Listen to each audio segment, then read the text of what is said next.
Alors, un peu de linguistique.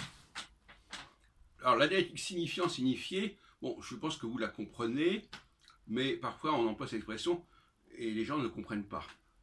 Donc, je vais être assez dans la vulgarisation, je dirais, le signifiant, ce sont les mots, le signifié, ce sont les choses. Pour envoyer à un bouquin connu, Les mots et les choses. Eh bien, il faut bien comprendre que plus il y a de mots, plus les signifiés vont être étroits, en quelque sorte. La multiplication des signifiants produit la division des signifiés, je dirais. Vous voyez ce que je veux dire? C'est-à-dire, plus il y a une inflation, une pléthore de mots, si je veux absolument distinguer chaque mot, et ne pas dire que c'est le même mot, que ce mot renvoie à la même chose, je vais être obligé de multiplier le nombre de choses. Donc je vais diviser ces choses-là. Je prends l'exemple en astrologie. L'arrivée de nouvelles planètes, de nouveaux signifiants, donc Uranus, Neptune, Pluton, Cérès, et trucs, etc., fait que le gâteau, au lieu d'être divisé en 9 parts, va être divisé en 12 ou en 13 parts. Donc les parts du gâteau seront plus petites. Si on considère que le gâteau du signifié, il bouge pas. Le gâteau signifié ne bouge pas. Par contre, le nombre de parts va dépendre du nombre de signifiants.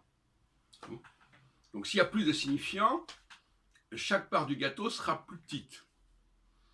Et donc, on va tomber dans le problème des synonymes, par exemple. Il y a plusieurs mots qui semblent vouloir dire la même chose, mais on va pinailler en disant oui, mais ce mot-là, c'est pas tout à fait le même sens que ce mot-là. Donc on va diviser le gâteau concernant ce mot-là, ce signifiant-là.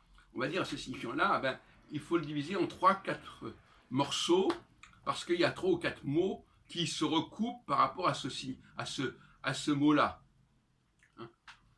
Voilà. Donc le signifié, c'est la réalité, c'est le gâteau, et le signifiant, c'est le nombre de parts de gâteau. Voilà. Et donc,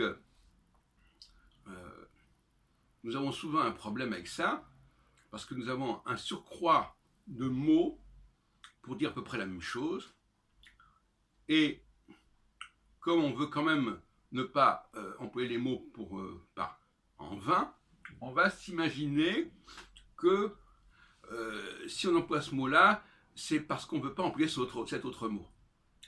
Donc on va, ce que je rappelle, on va diviser le gâteau du signifié en un plus grand nombre de parts.